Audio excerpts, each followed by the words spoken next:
They're coming through to do a show September the 18th. It's a Sunday night, right around the corner here at the House of Blues. You can go to Ticketmaster.com for further information. You like rock and roll on the cello? Well, you are in luck. Apocalyptica puts on a good show. Caller 10, these are yours, 216-578-1007 or 800-348-1007. One of life's most pressing questions. What do I like about Alan Cox? Finally answered. All right, I don't like much about you.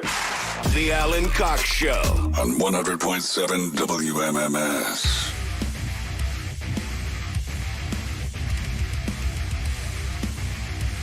Got that shot for you to go to Vegas in a few minutes. About 9 to be precise. 5 o'clock. Next keyword to get you out to the T-Mobile Arena next month for our iHeartRadio Music Festival. It's Pat Benatar and her husband, Neil Giraldo from Cleveland, Ohio. It's the Black Keys. I guess the Black Keys are doing a Blossom thing in September, too. Oh, yeah. Black Keys are going to be out there. Mumford, who did what? He killed his sons. Marcus Mumford, who murdered his sons. I have no son. At least disowned. They murdered my Mumford. So Mumford and Marcus Mumford is striking out in his own. He's strapping his own banjo across his back and trying to find his fortunes out there in the world. Guardians are off tonight. They ended up winning that last game against the Tigers, so they were able to split that series.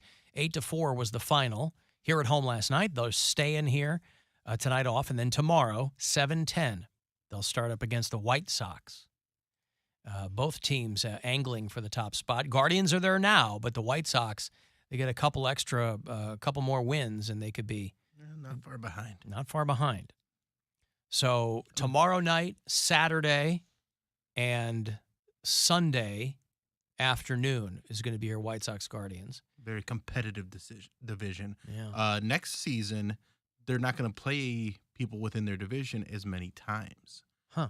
So they play 19 times against everyone in their division, and next year, because they're going to play every team in the league, they're going to make that happen. So there's going to be a lot more National League versus American League games, and you're not going to have as many divisional games. It seems like they just – isn't that the way it used to be or no? It's never been that because even when they started interleague play, they'd play one or I feel like maybe 2 or 3 series versus a National League team, and now they've upped that number, and now they're going to up it even more, and every team's going to play every team, which has never happened. You play every team in the American League or every team in the National League, but you never played every team in the league before. Right. That's going to be different. So we'll see how that, makes it changes things because you get very used to teams, and like teams will have good records against somebody in their division. They may not be the best, but they know how to play against them because you're so familiar with them, and you're not going to be as familiar. Moving on.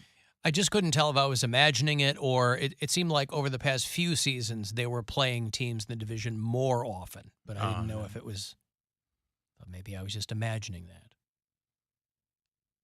You can always leave us messages on the iHeartRadio app, by the way, if you're listening there, no matter where you are. A little talkback button. What up, Alan? Poundcake sounds like a complicated woman. Not all women, but the few women I've dated that's been complicated, like can't make up their minds and just make everything difficult. Poundcake sounds just like them. He is a complicated woman. Later. You take that as any form of compliment, Cody?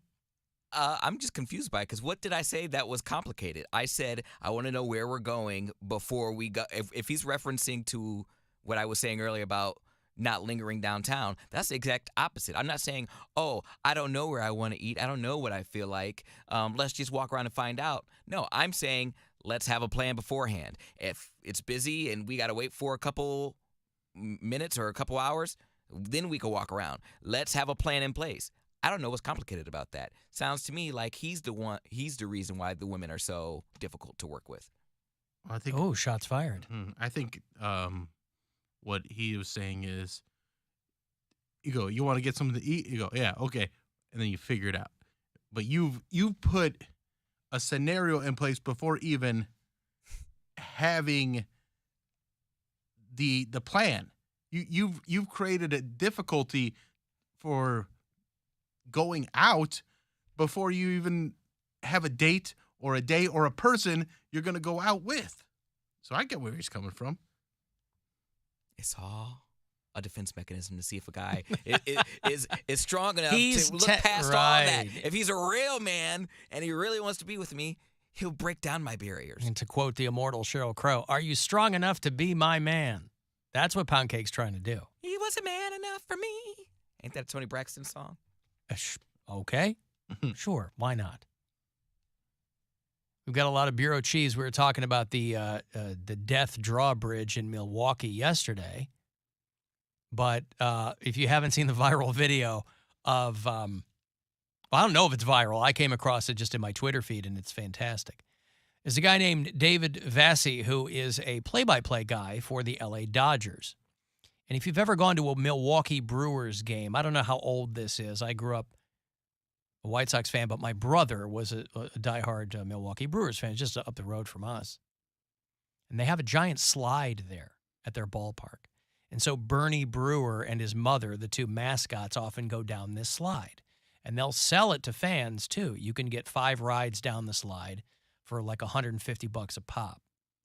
And so this guy, David Vesey, who's with the LA Dodgers, was really excited to try the slide. I guess forgetting that, you know, the mascots are in costumes. There's a lot of padding. He goes down on like a carpet remnant.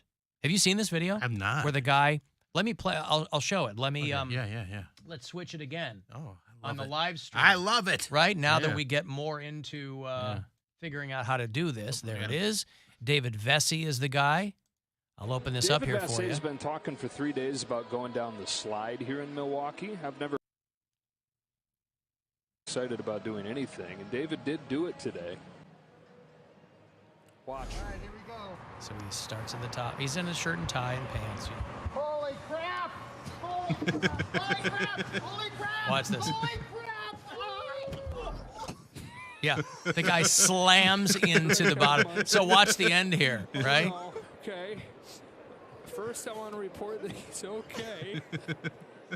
God, I would hate to have to put on Watch. Dave. Hi, guys. He goes, hi, guys. He's got a cast on his arm. He fractured his arm. He broke 6 ribs on that. I didn't think it was going that fast, and it looks like it goes into a pad, too. It looks like there's a lot of padding. Yeah. Well, he, Holy crap! Holy crap! He has 2 fractures in his right hand and wrist and 6 fractured ribs. This dude just has osteoporosis. Well, that's what he said. My skinny, fat body can't handle it. But you can tell in the immediate aftermath of that, he's like holding his side and he's wincing. Oh, yeah. But, he's in pain. But again, you do hit a pad, and they do sell these to fans to go down there. So it must just be this guy. Yeah. They're not trying to send a bunch of fans down there to fracture their wrists. Right. He's got some big momentum. Goes down. There's that sound again. That was a whoosh. Oh, that was a whoosh. That was a whoosh. That wasn't a... Well, a whoosh is fundamentally onomatopoeia. I thought a whoosh sounded like whoosh. Yeah. Or whatever you're doing. Yeah, it's always static sounding. So, anyway, get well soon to David Vesey there with the LA Dodgers. Milwaukee's had a rough week. They had the guy killed on the drawbridge. Now they got a guy from out of town, sportscaster, fracturing a whole bunch of bones. This is a tough week. Breaking a rib sucks, too, because there's nothing they can do. You just have to wait. It just hurts to breathe for a while, it just right? hurts to breathe for a while, and you like can't lay down. Like, it's just miserable. It just has to naturally... It just has to naturally fuse back together? Yeah. Oh. What'd you say, Cody? How long does a rib take to heal? I have no idea. I don't know, but And No and clue. what if it like completely detaches? Then what do they do? Like what if you? well, they're held into place pretty well by the muscle, so it's not like it. I mean, if your rib breaks and like punctures you, then I think that's That's a whole other thing. whole If you other have thing, punctured but lung. yeah, but it's I think it's a cracked rib usually stays mostly in place, and you just kind of have to wait for it to grow back together. Let me give you this trip to Vegas here as promised. It's your second and last chance today to get to our iHeartRadio Music Festival. It's happening mid-September. And you and a pal, we send you out there, we fly you out, put you up. We'll throw you $1,000 to do with whatever you want. So listen closely. I hope you win. Good luck. Hey, it's Rover. Time for your shot at $1,000 and a VIP trip to Vegas for our iHeartRadio Music Festival. Text the nationwide keyword Vegas to 200-200. You'll get a text confirming entry plus iHeartRadio info, standard data, and message rates apply in this nationwide contest. That's Vegas to 200-200. And good luck from Buzzard Radio. Next chance to get a trip, I think, is in the 9 o'clock hour tomorrow with Rover. We'll still have a chance for you to, we'll be on some of tomorrow, but I will still have a keyword for you right around 5 o'clock. Alan Cox Show After Hours line, still operational. You leave voicemails for us, 216-986-8903. Hey, Alan. Hate the show. Just been walking around my house recently. Haven't heard Do Better with Bill in a while, but just been going, do better, do better, do better with Bill Squire. Anyways, figured let you know. Hate the show. Love you. Bye. Oh, boy, this guy's walking around his house. We haven't done a Do Better with Bill Squire in a while. No, we haven't, but I don't know why. I always like to help people do better. Can you do one? I always can do one. Okay. We could do better, do better, do better. Do better with Bill Squire.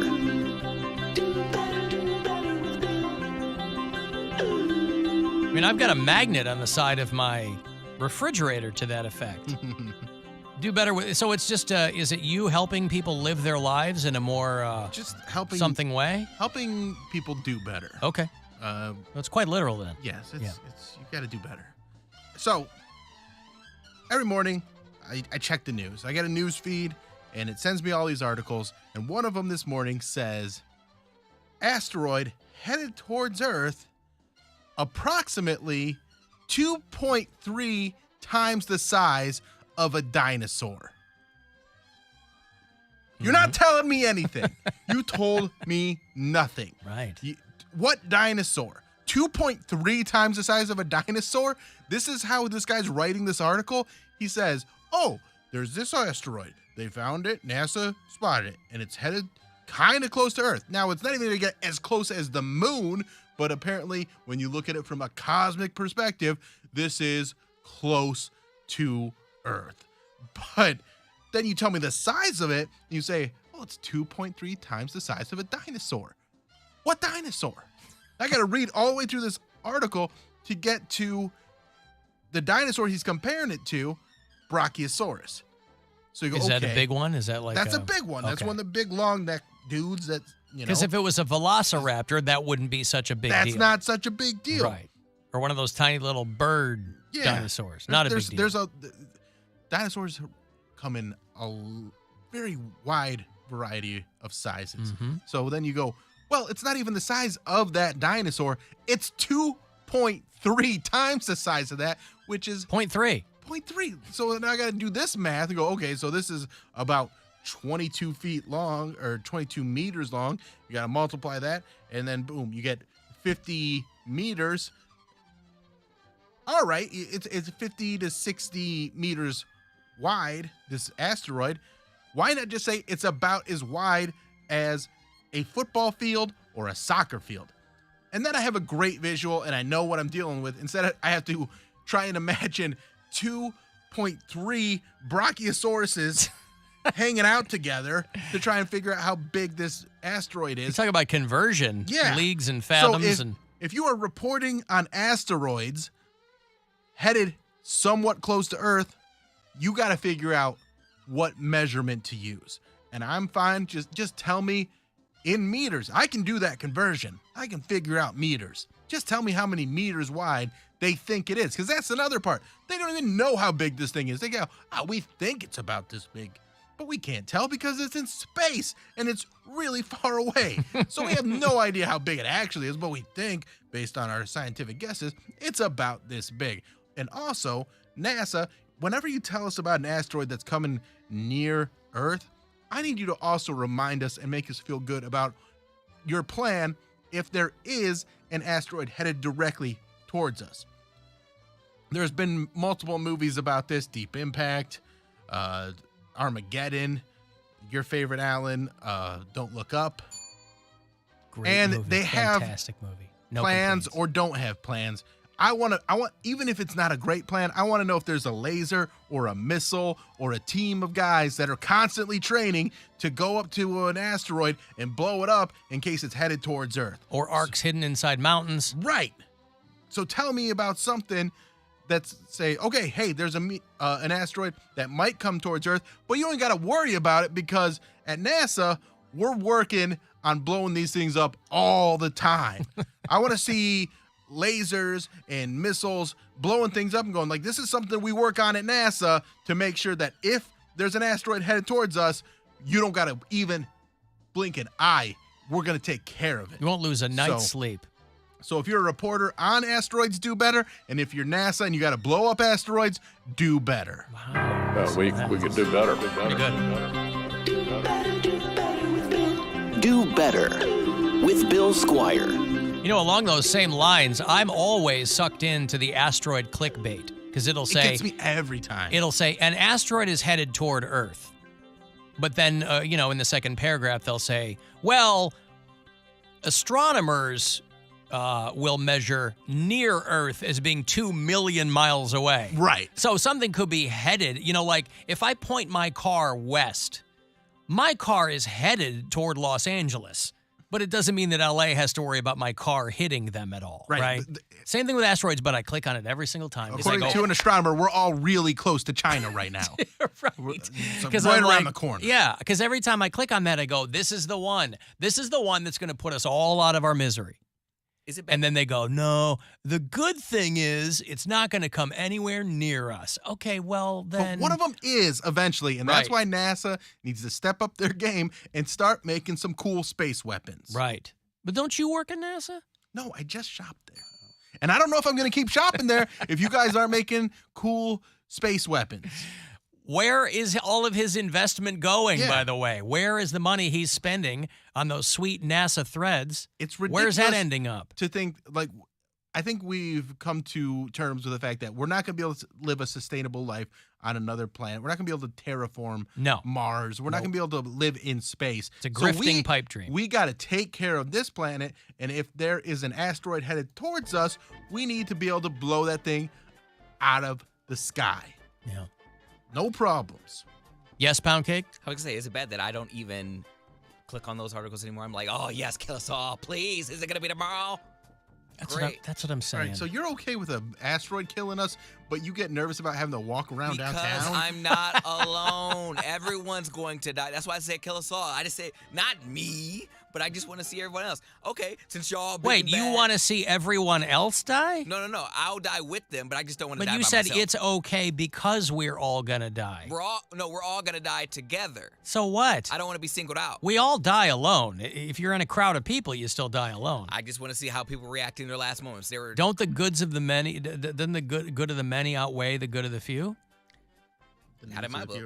Wow. But I'm just saying, everyone. No, he just is like, well, if I'm going to die, I want everybody else to die. So I won't be Because alone. everyone wants to call me a pussy. I'm like, okay, put your money where your mouth is. Let's see how you react when an That's asteroid not hits putting Earth. our money where our mouth is. We call you a pussy Y'all big because and you bad. just said you only want to die if everyone, you can't handle dying alone. So you want everyone else to die. Well, How does that in I'll die any alone. way? I just want to see somebody else die first, just because I want to know how not to react. I don't know what the hell you're talking about. that didn't even I'm make trying any to follow sense. that. I'll tell you what.